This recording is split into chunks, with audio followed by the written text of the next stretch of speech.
first Europeans to be civilized by the Africans were the Greeks.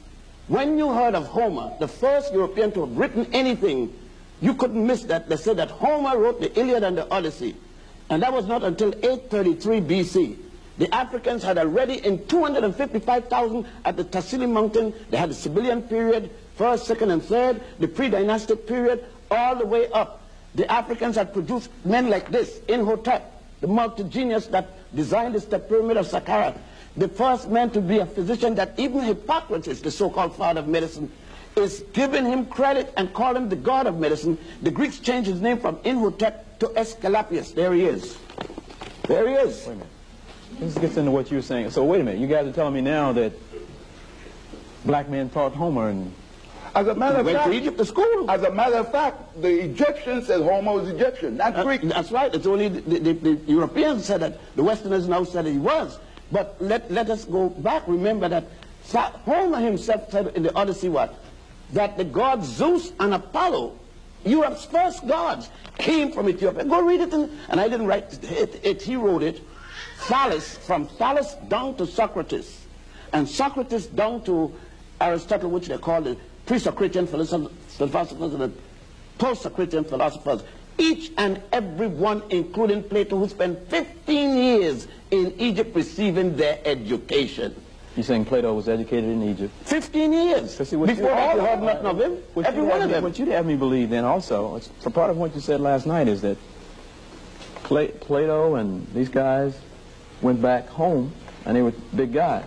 But they were taught in Egypt? Is that what you said? They came there for their education. And they said it. They didn't hide it. It's the modern writers, the modern instructors and professors who trying to deny it. You can't have in a racist school in Birmingham non-racist education.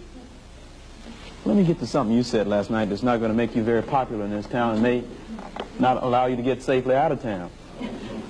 You told an audience last night that you saw, I think, in a tomb in Egypt. Yeah. You saw it with your own two eyes, right? Yes. You told me that Moses, there were more than 10 commandments. Moses just took 42. The negative confessions. Moses isn't supposed to have been born until 1349 BC. The Africans were already in the 18th dynastic period. Akhenaten, who died before Moses was born, and Imhotep, who died more than 2,000 years before the birth of Moses, and others at the Grand Lodge of Mem had 42 laws called now the negative confession, one for each nome. They go like this: I have not killed man nor woman. I have not spoken ill of the gods. Moses is supposed to be born in Egypt, they said, at a place called Sukkot. Already, it says that Moses get the 10 commandments of Mount Sinai. Mount Sinai is still in Africa, right? The Sinai Peninsula is a part of Egypt. More so, is it possible for Moses to be born in Egypt, educated in Egypt? At age 85, he's still in Egypt, and he did not learn the negative confessions? Is it possible for you to go to school, born in the United States, go to kindergarten, elementary, junior high school, and college, and never heard of the United States Constitution? Then it would have been impossible for Moses, when everybody had to read the negative confession 5 times a day, for Moses not to have seen those 42 laws and extracted 10 of them, leave 32 more. Now, if you could go to the temple of Setaiwan at Abydos, to go to the tomb of Ramesses VI at the Valley of the Kings, go to the temple of Edfu, where you would, by the way, see the story of an immaculate conception and a virgin birth 4,100 years before the Mary and Jesus story. As a matter of fact, wait. No, let me understand. Let me just put it in form of a question then. I mean, I don't want to stop this, because we're here for information. But what you're trying to get me to believe is that Moses didn't get the 10 commandments from Mount Sinai, but he got them from his fellow Africans. Moses was the high priest in Egypt, a high priest of the Egyptians in Egypt. Then what was he teaching? He wasn't a high priest of the Jews. There were no Jews in those days. They called themselves. Remember now, there was no Israel yet. Israel is not until 1196. And when we to hear of Abraham, Avram as he was called, coming into Egypt, the Africans are already in Egypt, already in the 14th dynastic period when he shows up. All of the pyramids are built. That's another thing. Every one. The 62 pyramids in Egypt were built before the first Jew was born. Why was he fleeing from the Pharaoh? Let me ask What you was the something. charge? I could write anything when I want to write, you know. Who's going to stop me from writing if I got the power? I was about to ask you, what kind of trouble do you get into for holding these kind of views? Oh, the other day, a black sister spat in my face, and because she couldn't take that. She couldn't take that Jesus was black. She said, no, no, no. I mean, he had no color. If he didn't have no color, how John the Baptist saw him to baptize him? Do you realize that you're getting at the foundation, that you're shooting and digging away at the foundation of what most of us grew up believing? Yeah, well, we believe a lot of things for a long time. One thing, they give us 3 pages in the Bible. Slave, obey your master. And that's what we believed for the longest time. They said that Jesus said, so how would Jesus, who fought the system, say to the slave, obey your master? It didn't sound rational, would it? So, look, most of the things, we're in a European system. You could come to this university and spend 4 years, go back and spend another 2 for your master's, and another 1 or 2 for your doctorate, and never had any course at all about Africans. But every day you come here, you got courses about Europeans.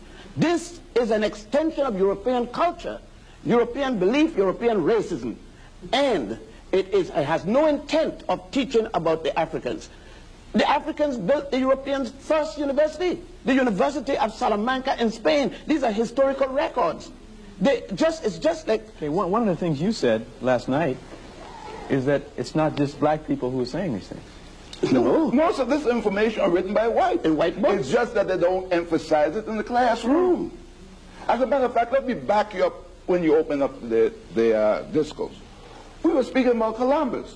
None of them in here, none of the listening audience, even in the air, had the faintest idea that in the life of Columbus, when after his death, his family had to go to court because charges was raised, and this is in the record in the Vatican, in the secret archives of the Vatican, that Columbus was shown a map of where the Queen of Sheba that Dr. Ben spoke about, this black woman who had mated with Solomon and produced the son, Menelik I, and they lived more than 900 years before the birth of Jesus, had already sailed through what we now call the Strait of Gibraltar, came to lands to the west that was longer than Africa and Europe combined. And that, brother, is North, South, and Central America. May I add this? Right here at this university they teach, and I've just been here a few days, right? A day. They teach in this institution because it's the same as Cornell anywhere, that Hippocrates was the father of medicine. He's not until 333 BC. Let me read this for you. Okay, you teach at Cornell, is that? I teach at Cornell also. They let you teach this kind of stuff at Cornell? They teach it now. I'm there. Okay.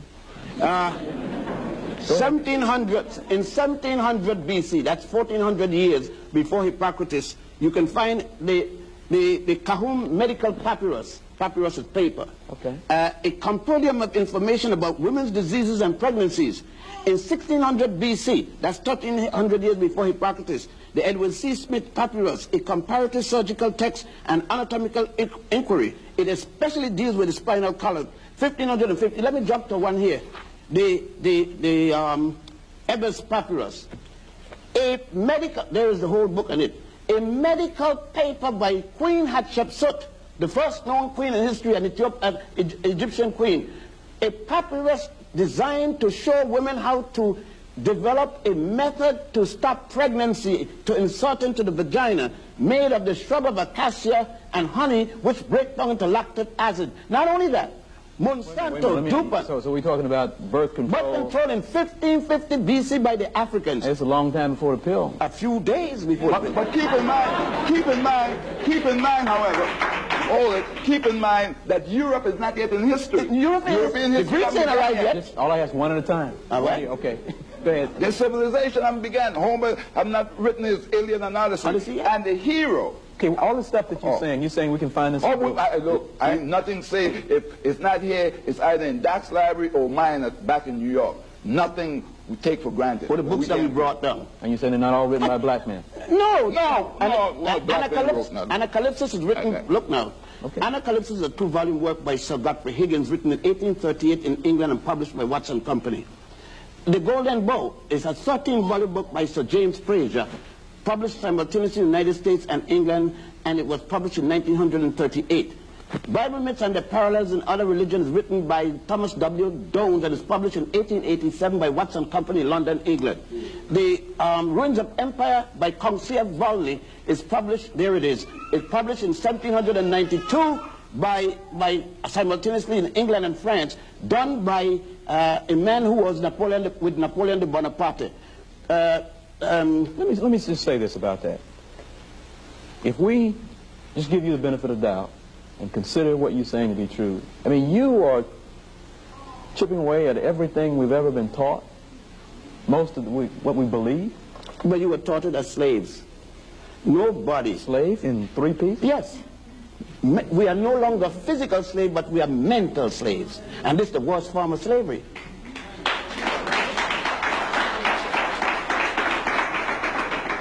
Some of us believe that the Cadillac and the house on the beach makes us free. But it's the mind that makes us free. Well, I'm just glad I have to ask the questions and don't have to defend any of this.